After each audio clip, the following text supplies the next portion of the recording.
Prince Harry arrived at the Manhattan Cultural Forum with the intent of fostering dialogue, not igniting conflict.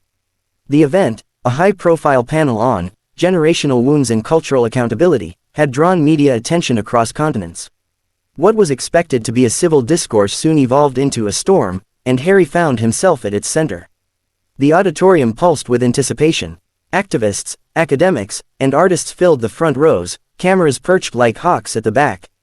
As the moderator introduced the panelists, Harry among them, alongside Whoopi Goldberg, sociologist Drive, Lena Batra, and historian Marcus Fields, the crowd clapped politely, unaware of what was to come. Whoopi Goldberg's tone was measured, but firm, from the start. "I want to challenge something," she said, turning to Harry with the ease of someone used to confronting power. "We've heard Prince Harry speak about mental health, about inherited pain, about racism in the monarchy. That's progress, but it's also, how should I say, convenient." There were gasps. Harry looked up sharply, blinking.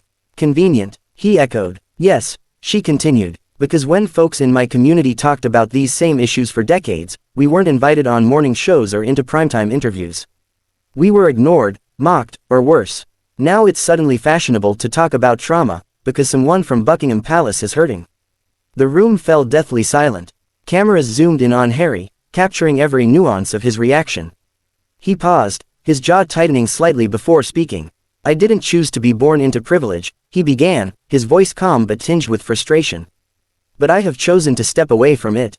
I left the system, I spoke out, I lost family connections, security, and peace of mind because I couldn't stay silent anymore.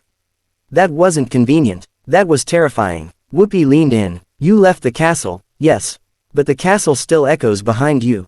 Do you understand how deep those echoes go for people who lived under the shadows of that empire?"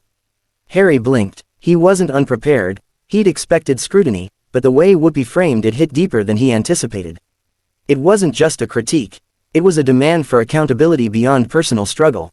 "I do understand more than I used to," he said carefully. "I've spent the past few years unlearning a lot, listening more, meeting people who've lived with the consequences of policies my ancestors helped create.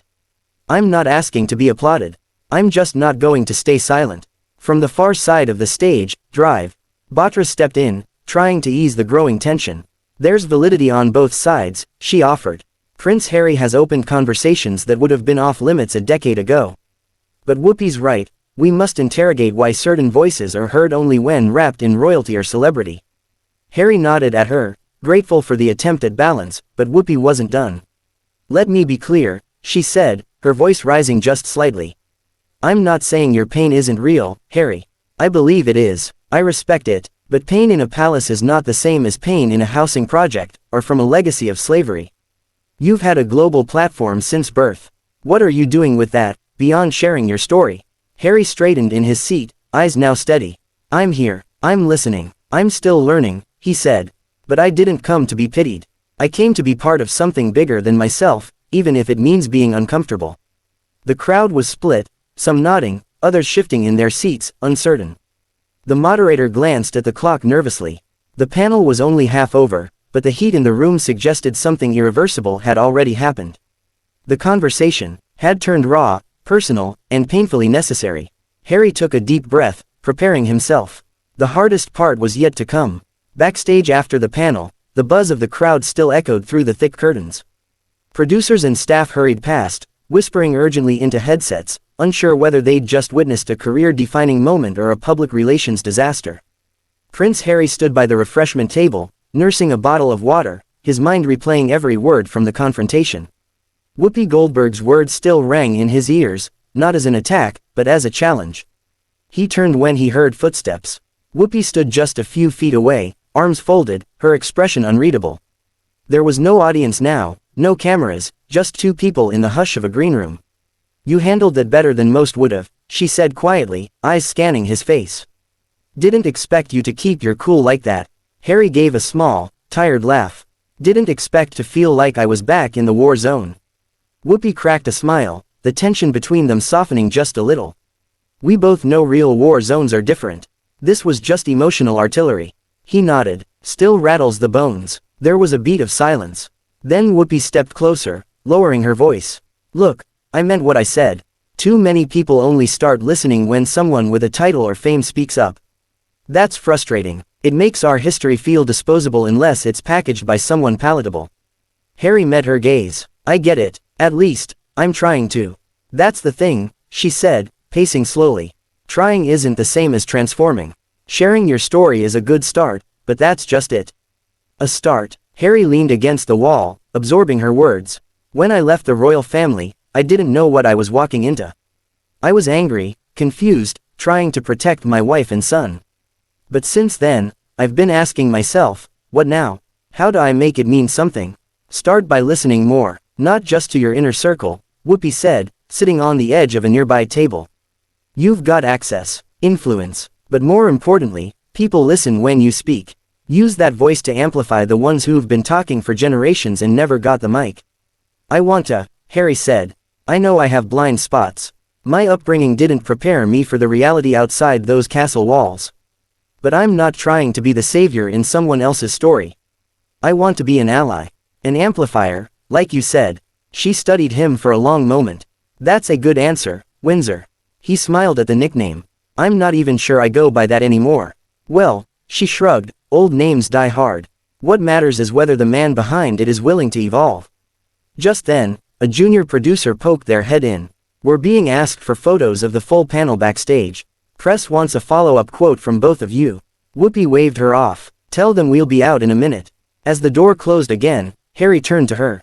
You know, if you're up for it, maybe we keep this conversation going. Off the stage, on a platform that reaches more people. She raised an eyebrow. What are you suggesting? A series. Discussions. You, me, and others from different backgrounds. No scripts, no royal polish. Just real talk. Now it was Whoopi's turn to pause. Then she slowly nodded. Could be messy. Probably will be. Could also be powerful. That's what I'm hoping for. They stood in silence for a moment, two public figures from vastly different worlds, united by a rare sliver of mutual respect and the possibility of something more. Outside, cameras still waited, hungry for soundbites. But in that quiet moment, a new dialogue was beginning, not of confrontation, but of collaboration. And maybe, just maybe, that was the real breakthrough. 3 months later, a modest studio in Brooklyn buzzed with quiet anticipation. No red carpets, no royal fanfare, no live audience, just cameras, microphones, and a single white neon sign glowing on the back wall, unfiltered. It was the pilot episode of the new web series co-hosted by Prince Harry and Whoopi Goldberg, born from the tension and truth of their infamous panel clash. The concept was simple, raw conversations with guests from all walks of life. No titles, no scripts, just uncomfortable honesty. Harry adjusted his collar as Whoopi walked in, coffee in hand. She glanced around the stripped-down set, nodding approvingly. Feels real, she said. Like we're about to actually say something that matters. That's the goal, Harry replied, offering a smile. No palace walls here. Their first guest arrived. Jamal Reyes, a formerly incarcerated youth counselor from Baltimore. As the cameras rolled, Harry welcomed him with warmth, but his posture was slightly tense, old instincts of public performance still clinging to him. Jamal dove right in. I grew up in a system built to break me. My dad was in jail by the time I turned 6. My mom worked 2 jobs. No prince was ever coming to save us. Harry flinched slightly at the mention. Fair point, he said, leaning forward. I'm not here to play a hero. I've spent most of my life behind gates, real ones, not just the royal kind. My understanding of struggle was filtered through privilege. But I've been trying to tear those filters down. Whoopi cut in, directing her gaze at Jamal. How do you feel about someone like Harry using his platform for this kind of work? Jamal considered it. I think, it depends. If it's a trend, it fades. If it's commitment, it changes things. I don't need allies who make it about them. I need allies who shut up and help us lead. Harry didn't bristle. He nodded. That's what I want to learn to do. To listen, support, and, when needed, step aside. The hour-long conversation was candid and, at times, emotionally jarring. They spoke about inherited trauma, the school-to-prison pipeline, and the media's selective outrage. And for once, Harry didn't dominate the narrative. He asked more than he answered. He listened more than he spoke. After the cameras stopped, the crew clapped softly, not for celebrity, but for sincerity. Later, in the quiet of the post-recording room, Whoopi sat across from Harry again, this time with a notebook full of future guest ideas. You did good today, she said, almost begrudgingly. Harry chuckled, still thinking about what Jamal said. About stepping aside when necessary. Whoopi nodded. That's what makes you different from most. You don't try to drown out the pain with your own. He looked at her, his voice a touch more vulnerable. Sometimes I wonder if people will ever stop seeing me as just the royal who ran. They might not, she said plainly. But that's their baggage, not yours. You walked away from the noise. Now you've got a shot at building something real. Harry looked at the studio, the minimalist design, the cheap foldable chairs, the scratched coffee table. It was a world away from Buckingham Palace. And it felt more honest than any state dinner ever had.